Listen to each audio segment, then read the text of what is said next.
So once again, this song, Antonio Bicicleta, Latin Pain, everything. This real life real spit, so check it out. We're gonna do something different. I'm gonna give you the pages of my whole life story. This the word verse Little Mikey. Page 1. Check it out. Yeah. I waited a long time for this one, son. No, I wanna take y'all on a trip. Back in the day, it go hot peas and butter. Come and get your supper. Run and tell your mother about that wild Latin brother. So check it out. My name is Michael Anthony, aka Latin Pain Everything, aka Antonio Bicicleta, representing real life, real spit. So check it out. I was born in the Bronx, North Central Hospital, 1979, August 3rd. Right? I was born to two dope people who couldn't get along. My father and his family from RRAL, Puerto Rico, and my mom's raised in the boogie down Bronx. Also, they were all my papas, and my mom's was both raised in the Bronx, but from Puerto Rican descent, right? You know what I mean? So when I was born, you know, coming up, as far as I can remember, you know what I'm saying, it was all about hip hop, salsa, and the block. You heard? The streets, the people. You know what I mean? My grandfather, I spent a lot of time with in my early years. You know what I'm saying? I spent a lot of time with him. We lived on 188 from Webster Avenue. You know what I'm saying? I spent a lot of time walking down the block to Fordham Road. You know what I mean? Smelling the smell past the Carvel. I can still remember the smell.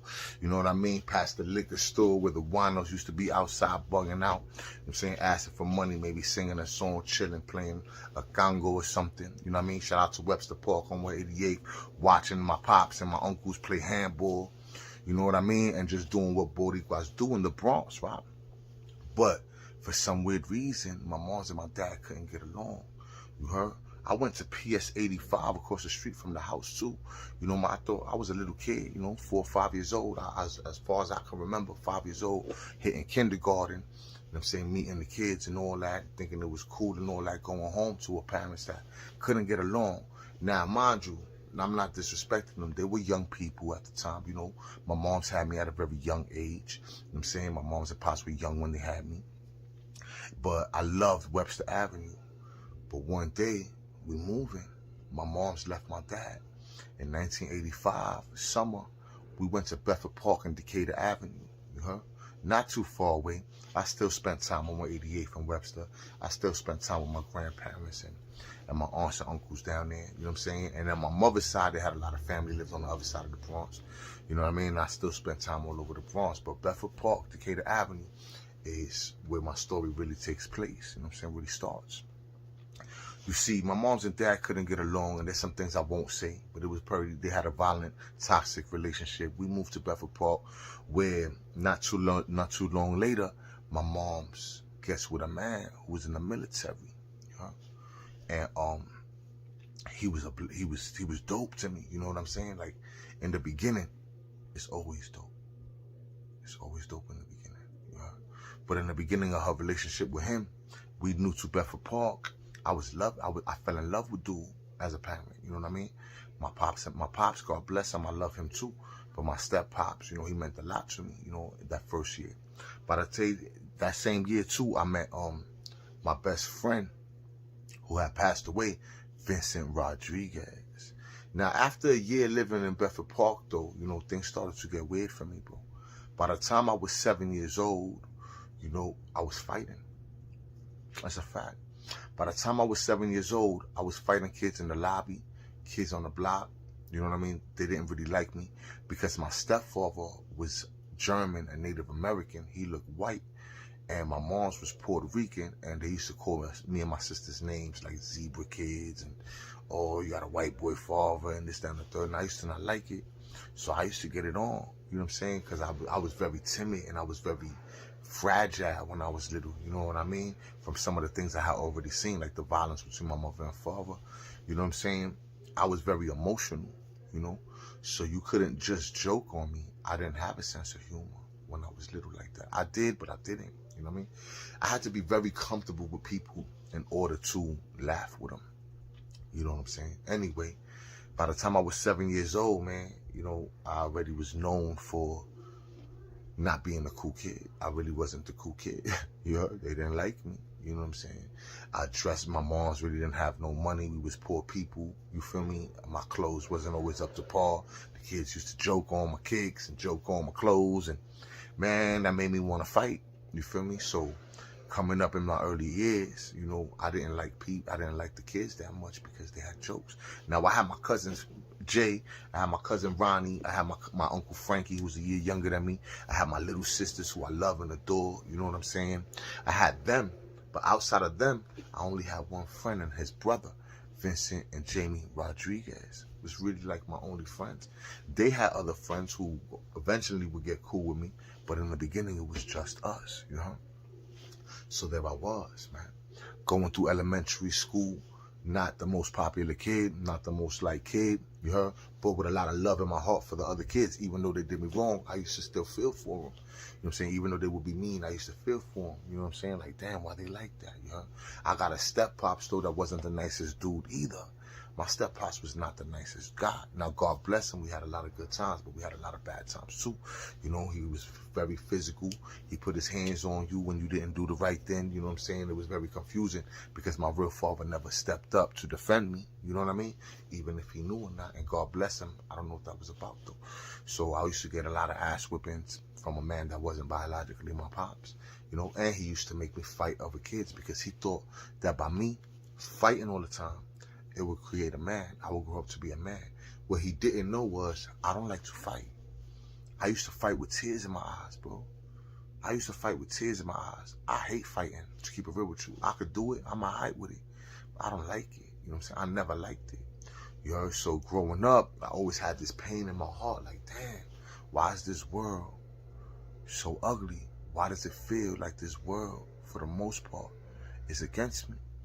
I always wanted love and peace. Why is there so much war in the Bronx?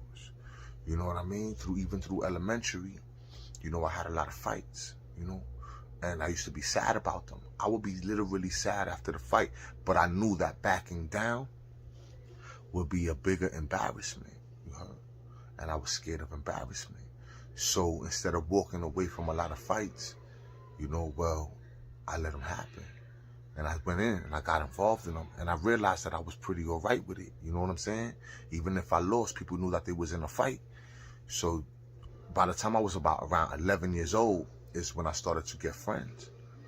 Because kids would say to themselves, yo, Mikey would do it. Little Mikey fight back. You know, even if I liked it or not. Some people thought it was funny to see a little skinny kid, you know what I'm saying, getting it on with older kids. Some people thought it was funny. I didn't like that. You know, I still remember one time a grown man from my block, I'm not going to say your name because God bless you, but you know, you see this, you know who you are. One time a grown man when I was 11 years old, you know, he was laughing at my clothes and he was picking on me, you know what I'm saying? And this is around the time when I was about 10, 11, my mom's had joined the New York City Police Department, you know, and we still lived in the hood. So I didn't think that was a good idea for her to do that. So people would crack, and it really wasn't, because people would crack jokes like your mother wears combat boots and this, that, and the third, and I ain't like it. And we still lived on the block, you know, at the time. So I wasn't a big fan of that. Anyway, one day, this grown man, he was joking on my mom's and my clothes. Now, even though my mom's worked for the city, that didn't necessarily mean she made a lot of money. Here she is with 3 kids, you know what I'm saying, going on. She had 4 after that, but this day she still had only 3 kids, you know what I mean? This guy's joking on me, picking on me. He's a grown man.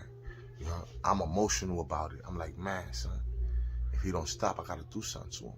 So I went upstairs and talked to my step-pops about it to see if he'll go downstairs and check this guy. Now, my step-pops was a thug. He wasn't scared of nobody. I thought he was going to go outside and check the guy, but he didn't check the dude. He told me, yo, you see that souvenir baseball bat that I got you from the Yankees? I said, yeah. He said, take the bat and go crush his shin bone like a home run hit. And I said, all right, I'll do it. I went downstairs with the baseball bat. It's summertime, 1990, you know? It's summertime. I went downstairs with the baseball bat. I seen him talking to a bunch of his friends on the corner. He's not even paying attention to me. I ran up to him while he's not looking, and I cocked back with all my heart and soul, and I swang for the fences. Boom!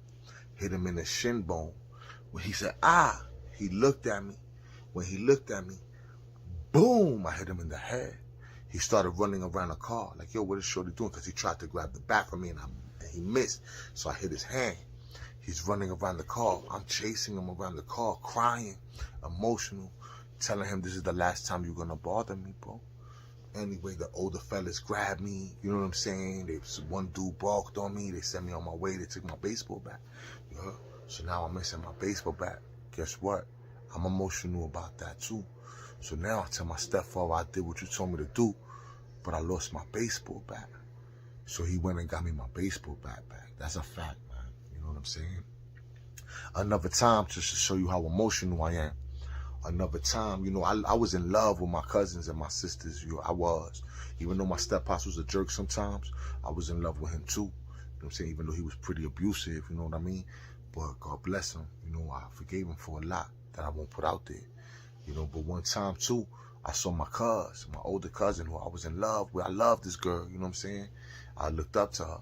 She was with her new boyfriend, same year. And I went to go see what's up. She turned me down. She was like, yo, Mikey, go away right now.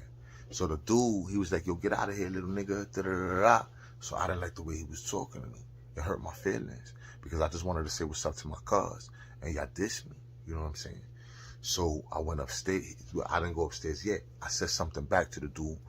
And he put me in a sleeper hold. I was mad, little mad skinny. He put me in a sleeper hold. I couldn't breathe, bro. And then he threw me on the floor. I scraped my knee and my elbow. So I was mad, bro. I was mad, son. I was frustrated. I went upstairs crying. Not crying like sad, crying like angry. Like, you know, that angry cry. Because you can't win. So I told my stepfather. He said, you know what you do? Grab a bottle. Hit him in the back of the head with the bottle. He'll never mess with you again. So I went to the kitchen to look for a bottle, but I didn't find one. What I found was a steak knife. You know, this is a fact. Real life, real spit. I was very emotional. My heart was broken. My cousin didn't defend me. You know? So I went downstairs with the small, you know, the small steak knives to cut while you eating with the fork. I went downstairs with the steak knife. I tried to sneak up on the dude. You heard? They were hugging and kissing on a car. All freaking fairy tale, fantasy, fun, whatever. And this lady, her name was Mickey. God bless you, Mickey. God bless you and your beautiful family. I love you. But she lived on the first floor. She was outside. And I walked past her trying to sneak up on the dude with the knife. I was going to put the knife in his back. I was 11 years old. And when I cocked back to do it, somebody grabbed my hand. Boom. And twisted my arm to my back, and I dropped the knife. My cousin and her boyfriend turned around and, what you doing? The lady's like, yo, he's trying to stab you. Everybody went crazy. My Aunt Carol lived on the ground floor. They all ran in the ground floor apartment to tell on me, to tell my Aunt Carol. She lived in the same building on the ground floor. When the lady Mickey let me go, I chased them into the house, you know what I'm saying, to follow them because they was telling on me. When I get in the house, bro, you heard my aunt's like, Michael Anthony, da-da-da-da, what you doing? I'm not hearing nothing she's saying. I'm not caring. I want to get to that dude that choked me. You heard? So I saw in the dish rack, you know, that thing that turns the penin, you know, that pitchfork type thing that turns the penin. I ran for it and I grabbed it and I went to hit dude. And my cousin Ronnie, she jumped in the way and blacadi, I caught her in the belly. You heard? Next thing you know, my aunt snuffed me in the head. Bing. So I ran out of her apartment. I ran to the D train. I jumped on the D train and I went, and I didn't know what I was doing. I was scared, you know, because I can't believe what I just did. And I didn't mean to do that too, by the way, and I'm really sorry. But I jumped on the train and I bounced, bro. I just jumped on the D train and I just rode it all the way to the last stop, Coney Island. When I got off in Coney Island, I was like, wow, look at this world out here. All these people. I've been there before, but I've never been there by myself. I started walking around Coney Island. It's summertime, 1990. You know what I'm saying? Hip hop is booming everywhere you go. It smells like hot dogs and popcorn and feet. You know what I mean? And beach. And I was like, yo, this is a dope place to be. You know what I'm saying? Out in the world all by myself, 11 years old. You know what I mean? I could do this, or I could go home and get barked on and laughed at because of my clothes, or you know what I'm saying, whatever it was, you feel me? And we had fun times too, you know, with the tag, hot peas and butter, but I had some crazy sad times too. So I got excited about being by myself in Brooklyn. So I had told myself, man, one day I'm gonna spend a lot of time out here. Anyway, as I'm running around Coney Island loving my life for a little bit, a cop stops me at the train station. I was just hanging out in front of the train station watching the world go by. I was loving that. I love people watching and seeing the world. You know what I'm saying? So a cop comes up to me. He's like, yo, where's your parents? I said, oh, no, I lied. I said, they're downstairs waiting for me on the train. I was just waiting for my aunt. He was like, oh, all right. You know what I mean? Because it started to get dark. You know what I mean? So when I saw that, I said, let me get back to the Bronx. I jumped back on the train, back to Bedford Park. I went home to a Bella. You know what I'm saying? All my aunts they was all looking for me. They were scared that something happened to me. I killed myself. I don't know what they were scared of. But when I got home, you know, my mom's was waiting for me, bro. My step-pops was proud of me, bro. He was proud when I did violent things. So I always looked up to him.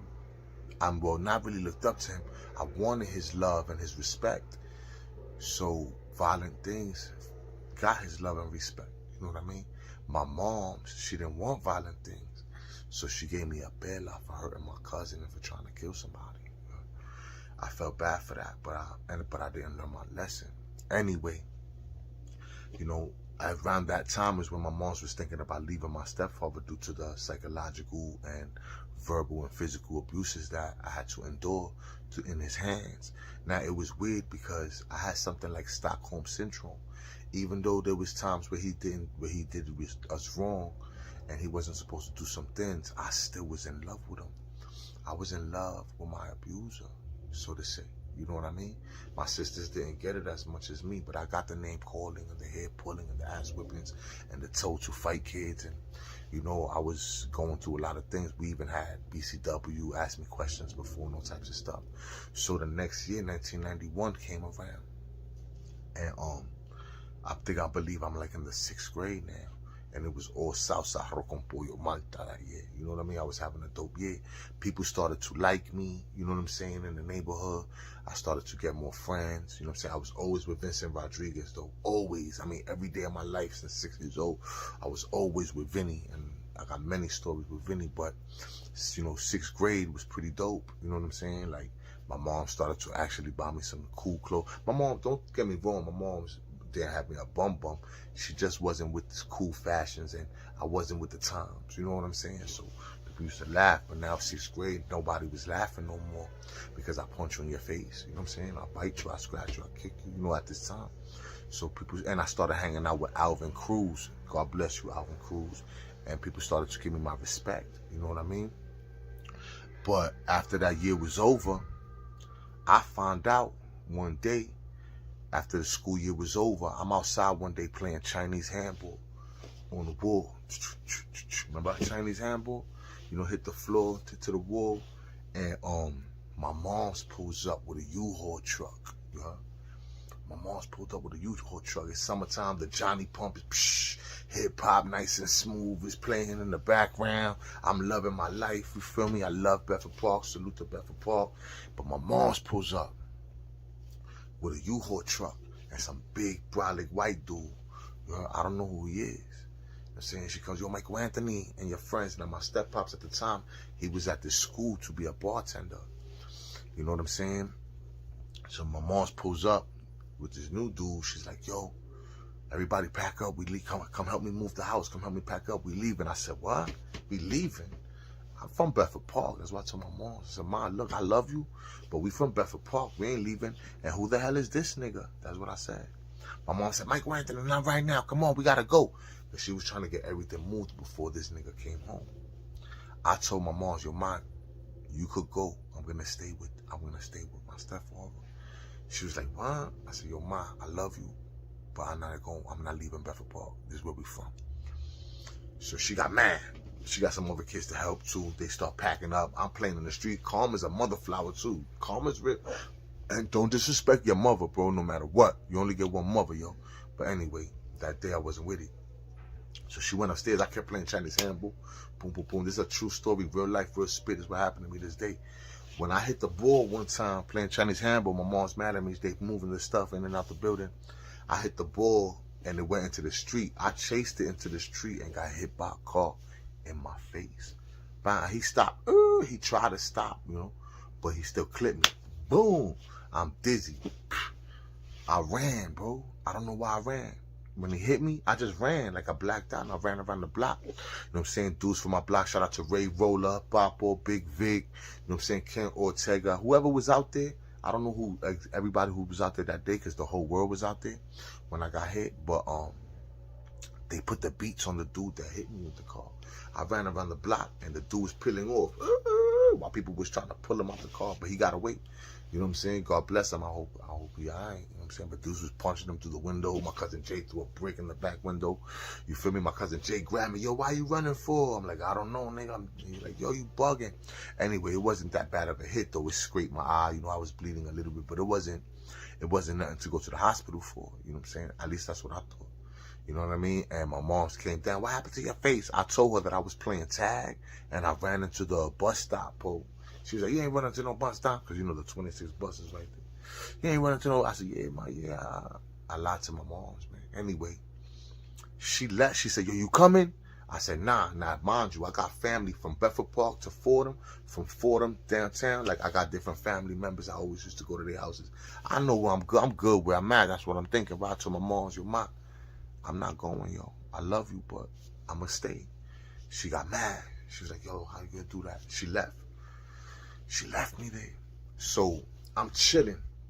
Nighttime comes that day too. I remember this like yesterday because it broke my heart. I just hurt my mom's feelings and I love my moms. You heard? My mom's a good person. So my step-pops came home. He came around the corner on Bedford and Decatur. I'm standing outside. The sun already been down. It's like 9 o'clock. You know what I'm saying? He comes, he sees me. He's like, yo, what you doing outside? I said, yo, mommy said I could chill to 11. I lied. You heard? Because my mom's wasn't even there. He don't know that they left, you heard? I was gonna tell him, but he didn't give me a chance to tell him. See, the first thing he says, excuse me, he says, yo, what up, Mikey? I'm like, yo, what up, man? He like, yo, what you doing outside? I told him, I said, mommy said I could chill. I was gonna surprise him, but I didn't know what to say. He starts talking about my moms, man. He said, he's talking about his day. He's like, yo, I got this new job. I'm a bartender now, da-da-da-da. He was all excited, you know what I mean? He took over the conversation. And then he asks me, yo, where these bitches at? Now, bitches, that's my moms and my little sisters, my nigga. Like, I didn't like how he said that. It hurt my feelings. I was thrown aback. Like, wow. So I'm looking at the dude. He's like, yo, you ready to go upstairs? I told him again, no, mommy said I could come up at 11. He said, he cuts me off. He says, nah, you come up in a half an hour. I said, all right, well, Vinny's going to bring me my jacket. He said, all right, you come upstairs in a half an hour. I didn't tell him that they were gone. So when he went upstairs in the courtyard, I booked it on a nigga. I bounced on a nigga, you heard? And I went to my aunt's house because my cousin Jay helped her move. I said, yo, Jay, where my mom's moved to? He said, yo, they moved to Allerton Avenue and Kruger by White Plains Road. All you got to do is take the 26 bus over there. I told my aunt, I said, Titi, can I get a token? She said, yeah, your mother knew you was going to come eventually. And I bounced, jumped on the 26 bus, heading towards White Plains Road and Allerton Avenue. I mean, to start a new chapter in my life where this is where I really learned the streets. Real life, real spit. I'm going to tell you more about it later too. I got you. I promise you. My name's Antonio Bicicleta. Latin pain, everything. This the world. First little Mikey. Real life, real spit.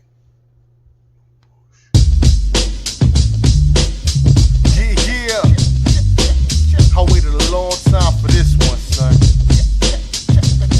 No, I wanna take y'all on a trip.